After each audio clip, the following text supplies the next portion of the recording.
The answer is more than most entry fraggers, but less than you would ever expect given how ridiculous his stats are. Because most entry fraggers get a ton of slack for having bad games because they're so often in situations that they just can't possibly win. They get shot in the side, they get, killed while they're running in and have no chance. But DONK is just so unbelievably good that I think people forget that that's a reality. So I want to take a look at this game, and look, he's not first in all the time, but he is, for example, here, running first in, doesn't clear the angle, still somehow gets one of the only kills I've ever seen with a burst Glock in CS2, and ends up getting traded. And I mean, that's just the reality of the situation when you end up going in first. Now, there's kind of two types of entry fragging, so it's important to keep in mind that you have kind of space takers, and that would be someone like Nico, Elige. Zershin is closer to DONK, I think, in terms of actually entry fragging, but, when you're looking at most star players, you're looking at space takers.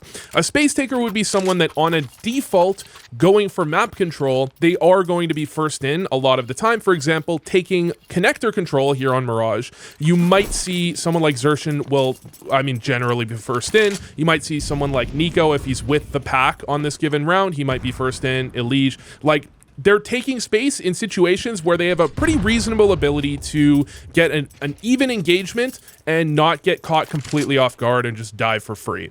Then on actual site hits, that's where entry fragging really happens, and that's when you're going out first, when you're hitting the A bomb site. And there are two types, by the way, because you can go out first, and if you go out first to Tetris, that's a little bit different than going out first like this. In fact, you might even have the first player go out to Tetris, and the true entry fragger could even be second out that's going this way, although usually that's going to be the first player.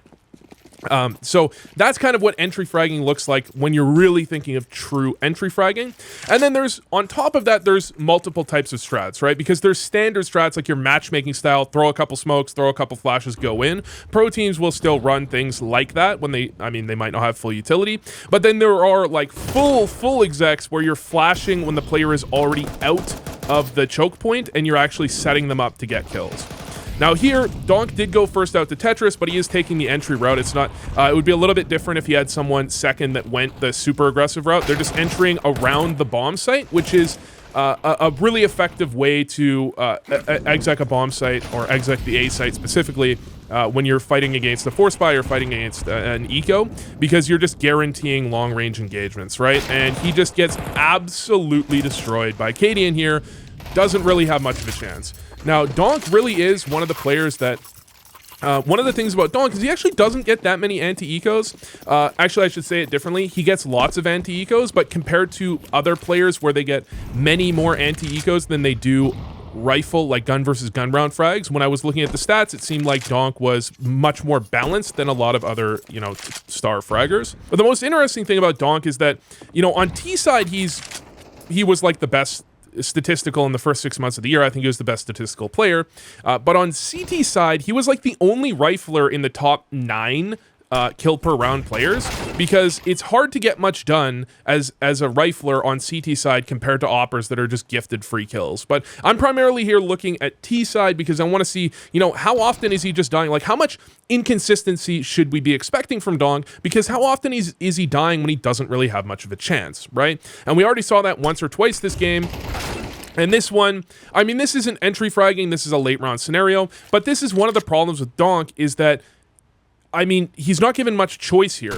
And I think this reminds me a little bit like of Nico at the Stockholm Major, where going into the final, he had some of the best stats of all time, like 1.6 going to the Major final, and ended up losing the final, and his stats dropped to like 1.4, still insane. But one of the things I noticed when I was watching Nico in that final, and just the whole event entirely, if a round was going sideways, if things were going badly, he would sacrifice his own stats essentially to make a play to try and get his team back into it, knowing I'm likely to die here, but if I don't go for this play, we're definitely losing. So I'll go for this play, and if it works, then we have a chance of winning. DONK will absolutely do that. And so when you look at Spirit doing badly, that's going to be DONK getting aggressive and forcing engagements and sacrificing stats to some extent. Now, here, this is what I'm talking about, I suppose, when when I'm talking about, you know, entry fragging versus space taking. First out here, going up cat. This is dangerous. This is closer to entry fragging because he's going for this hyper aggressive play, but this is space taking to some extent,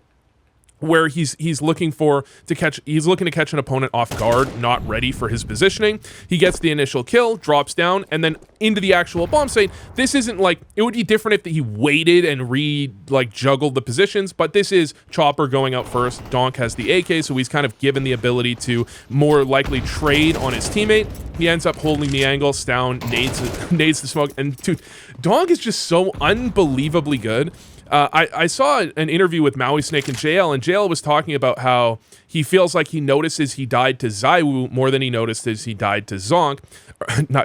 Died to Donk. And I think the reasoning was that JL respected that Zaiwu is always in the right place at the right time, constantly, whereas Donk, you can have a rifler like Nico, you can have a rifler like Zershin or Elige. They can have one-off games where they play like Donk. They're hitting these types of shots.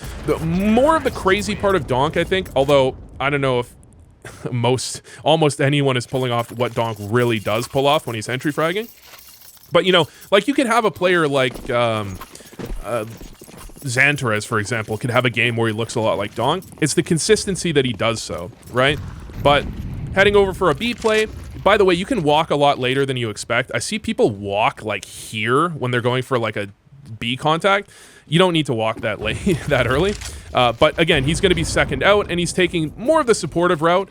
Chopper's going out first with a Mac 10. I mean, Donk is moving out second, so when you're thinking about which spots are most likely to get kills, I'd say I think it depends on who you ask. Generally, second out, I think, does have many of the problems that you see with entry fraggers, which is that you absolutely can get killed in the side with no real chance of getting the kill. Because typically, when you're looking at it, when you're not expecting like an eco or a force, you're not doing this type of play where I don't think they were really expecting much of a buyout of Astralis here, even though Astralis did buy, where you're running kind of split. Usually, the general rule of thumb, if you're execing a bomb site, is you want player 1 and player 2 moving out to both run the same pathing so that you can guarantee that they can get a trade. Because, for example, if player 1 comes out to Tetris, player 2 comes out here, if there's someone under balcony, kills player 1, if player 1 comes out here, this is player 1, player 2 goes out to Tetris, there's no way for this guy Tetris to trade on this guy under balcony, right? So general rule of thumb is that the second player follows the first. They run the same pathing, just slightly behind each other. And either of those players can get shot in the back when someone nades the jungle smoke, right? Or either of those players can get caught with a flash from a player default. So they both have the ability to get killed in that same way. I'd say the third player out is a little less likely to make contact and actually see opponents, but he will be alive in the clutch more often, and he will be much less likely to get caught off guard when, when the site hit's actually happening. And Donk, I think, is usually ending up being, on actual site hits, I'd say on average, he's probably the second player out more often than the first player, but oftentimes he will be the first player. It seems to depend on the round, and it seems kind of like, when I look at Spirit, I'd have to really get more data on this, but it seems like on my initial read that when the Spirit are down a man, they tend to want to lead with Donk out first so that he can get the actual entry, versus when they're 5v5 or they're up a player, they're much more happy to have him second out, so he's slightly less likely to actually just get caught off guard, right? So in this one, they've taken this slow map control, Chopper leading, Donk playing directly behind him. Unfortunately, Spirit is getting flanked through T-spawn right now because of how long they actually took to take that map control, so not exactly the best situation to be in. And for whatever reason, Donk is ending up being the lurker here, which is a very rare occurrence, and things are just completely collapsing. Wow, they've just lost 3 players for nothing. With 20 seconds left, I think he's most likely going to look to save here, although they already know where he is, and he's almost definitely going to die here, so I really like the idea that he actually goes for the duel there. The idea being that if he just tries to hide, he's just going to die after time, almost guaranteed. Whereas if he peeks out and he goes for the duel, if he gets a kill or two, he could potentially save. He'd find spacing to actually get into a position where he won't die after time. And if he doesn't, then at least he doesn't die after time, right? So I think that's just a heads-up play from Donk. So we're round 7. That's the standard, new school top mid smoke. Donk ends up being one of the, I think this is like the double A lurk play. So you're going for mid control, or actually, I mean, Shiro's in towards apartments. So you're doing some sort of just map split, like just some sort of spread on the map. That's a window smoke? That's wild. Okay. What's the benefit of that? I guess that one is a little harder to nade out, I guess is the idea behind it. That's wild. Okay.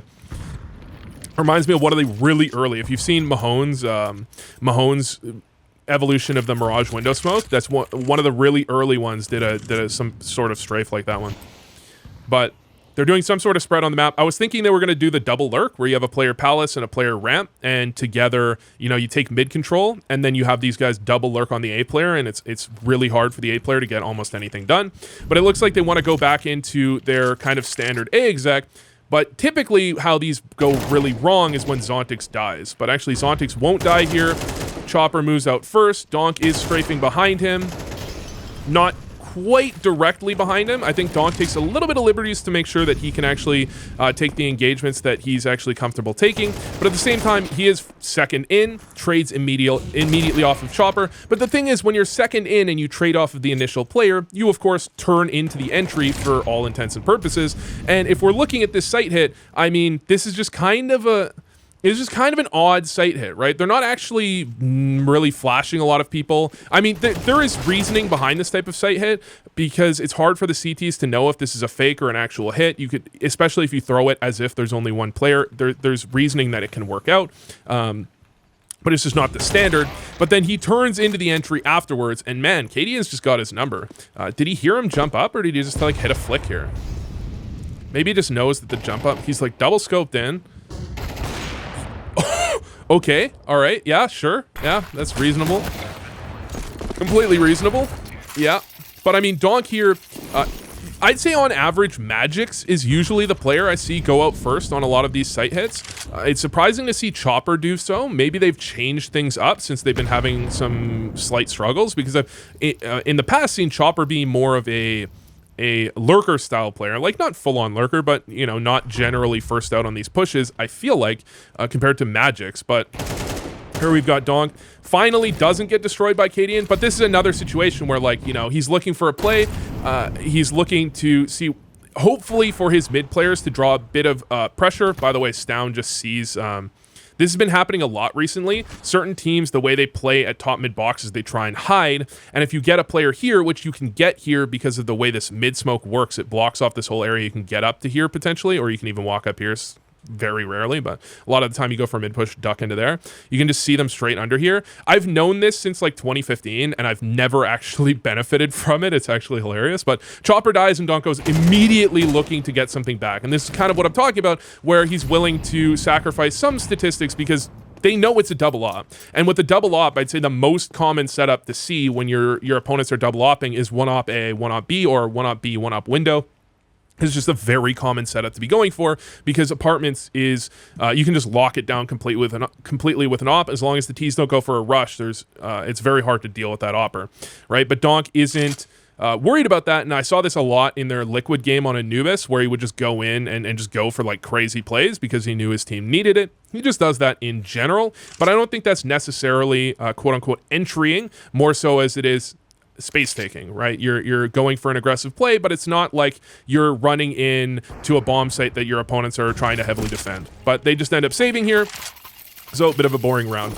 Round 9. I mean, Donk is doing pretty well here, 7 and 5. He's got a couple of rounds where he's just absolutely obliterated Astralis, and he's got 2 or 3 rounds now where he's died without having much of a chance to do anything, or he's gotten a kill and then died without making no mistake. It's just the reality of going in second or first on pistol round, for example, that ends with him dying. Here, yet again, we've got Chopper going in first. Shiro actually gets the trade, so Shiro's kind of set up for success on that one. And then Donk actually ends up being first out as Chopper starts throwing some utility. So Donk is just running through. I mean, you can get shot from all sorts of different angles. And my God, Cadian, where was this opping when he was on Liquid? What is this? This is ridiculous. I mean, that's not like the most insane shot ever, but it is. If he doesn't get that shot that quickly, a couple of bullets later, like a third of a second later, Donk gets that kill, right? Like, Cadian's not ready for that angle. He's not ready for Donk to be there. Quick scopes in, gets the kill. Then Donk has no chance here. I mean, basically every death Donk has had so far has been either after he's got a kill, or he's had no chance, or both. In fact, a lot of these setups, when I'm talking about what I talked about earlier, the being second in versus being third in, because he's second in and his entry is not set up with like amazing utility to get in. Chopper has many times just had to take a straight up duel. He's lost it. Donk has got the trade really quickly, which is great, but then Donk ends up being the first guy in afterwards. And again, they don't have great utility, especially because some of these hits have been fairly slow hits, and Donk just has to duel out, and that's just not a recipe for consistent success, right? And if we're seeing Spirit play like this regularly, you can absolutely see why Donk isn't particularly consistent. And I see people say like, well, when Donk doesn't carry, Spirit does terribly. And there's two ways that could be, right? It could be that Donk is set up so much for success that when he fails, that well, what are you supposed to do as Spirit, because you've used all your resources to set this guy up. I don't think that's generally the case. In fact, I think it's the opposite, in that Donk really isn't set up that much for success. So, but he's given decent situations. If you could imagine in this game, like the 3 or 4 times they've gone for sight hits and Chopper's been first, Donk has gotten the trade, but they're not like gimmies, right? If there was a second player there, they could easily, Donk could get the kill and get immediately traded, or that player just doubles up. If it's someone like Nico or Liege, they just win that duel, and then all of a sudden you just lose 2 entries. Like, both of your first players die, right? And you're just never winning, right? And it's not like Donk was necessarily set up for success in theory in that idea, but if he doesn't kind of over deliver on what a normal player is expected, then they're just never going to win. Those are kind of like the two theories as to why it is that Spirit just can't win without Donk doing well, and I lean towards thinking it's more the second. I don't generally think that Donk is set up so much so that it takes away the ability. I don't think he's really taking away from the ability for other players to do well, except for whoever's going in first ahead of him when they do go in first, and a decent amount of the time, again, we're not necessarily seeing it in this game, but I did this review actually previously. I already did this review, the same video topic, on the Liquid versus Spirit game on Anubis. I think it wasn't the greatest video, so I decided to do this one instead. And he goes in first quite often, right? It just depends on the game. I think it might depend on the map as well, whether he goes in first or second. So, by the way, 9 armor. You got a rebuy, buddy? You got a rebuy? I mean, I would prioritize a rebuy over a drop at this point. Like, 9 armor, you actually almost 100% of the time are gonna get that armor taken down in like 2 bullets. But whatever. Donk on ramp, it's Zontix leading out this time around, and they're just walking straight out against what they know that there's at least one op. I mean, Astralis are heavily prioritizing a double op, which we can talk about whether or not that's a great idea later, but they're just walking straight out into it, looking to duel the A player, which is Stair. I mean, Stair's a pretty competent A player. I was thinking it might be Cadian for a second, but in fact, we kind of already know it's not. They're just walking straight into the A player. This is what I'm talking about when I say that I just don't think Spirit, and I'm not the only one who says that. I've heard several other pros and coaches say basically, tactically, Spirit is one of the worst teams in the top 20. I don't really like the way they play in general. They've got some good strats. It's not that they're not like leaving everything up to Donk to do on his own, but I mean, look, like, to a lot of the time they are. Like, I mean, they're just going out A, just throwing utility after utility. They don't have the greatest buy of all time, so maybe they don't have the perfect utility to do this. But then, if you actually look at how this engagement works, Down is just kind of trying to one-way the smoke to some extent. Donk just peeks out and kills him. I mean, yeah, to some extent. I mean, they've done a decent job of clearing out, and so this is the type of exec that I guess I could see an argument for, because they've done a decent job of clearing out of a lot of positions and making sure that you're only dueling one direction at a time. So Donk is less likely to get shot in the back, which means that this is like a fairly reasonably winnable situation. But at the same time, I think there's just better execs. And if you really wanted to set up Donk, I don't think you'd set up an exec like this. These are the type of execs that give Donk a chance and maybe give other players a chance, but Donk isn't regularly or very consistently going to find entries on those. You need a second player that, if Donk can't find the entry, can still do it. And when Zontix was having a really good year, up until the player break, it seems like, I think that works really well, right? Because you have two players, you're doing kind of this dually type of brawly hit out of A, and I don't think they do this against every team, but you're doing this against Astralis, you do this kind of brawly hit out of A, and if Donk doesn't deliver, Zontix will. Or sometimes Zontix can deliver, and a lot of the time that's going to open up space behind, right? So if Donk gets that first kill, that opens up space for Zontix to jump across Tetris, or I mean, he got boosted the last time, right? And he's going to find players that are then pivoted, and it's actually going to open up space behind to make everything else work for the rest of the team. Whereas I don't think Donk is that player that's having space opened up for him. Even though, again, he's often second in. Second in, I don't think is quite the same as third in, which is what we saw Zontix do for a lot of that T side. But CT side, I think, I'll tell you right now, Donk is just a kind of a standard player on CT side. It's not like when I did my Blame F video on the main channel where there was a lot of setups that it felt like Blame F was like really set up for success on the CT side. That's not generally what you see to be the case on CT sides for almost any rifler, and that's not generally the situation for Donk either. He's given some flashes, he's given some resources, but for the most part, it seems like they kind of just have him as like, well, they're going to avoid him, we'll just let him do his job, and we can play the rest of the map as effectively as possible, and then Donk just over-delivers ridiculously hard. So to answer the question, in this game specifically, I don't think Donk was given very much resources at all. Still had, went 9-9 with, I don't think he got a single anti-eco in 12 rounds. I mean, anti-ecos are kind of the lifeblood of rifling stats, if we're being honest. And although he's going out not first on most of the site hits, he did go out first on several of the site hits. And when he's going out second, it's not exactly like he's gifted kills, you know? He's just, the site hits are just kind of whack.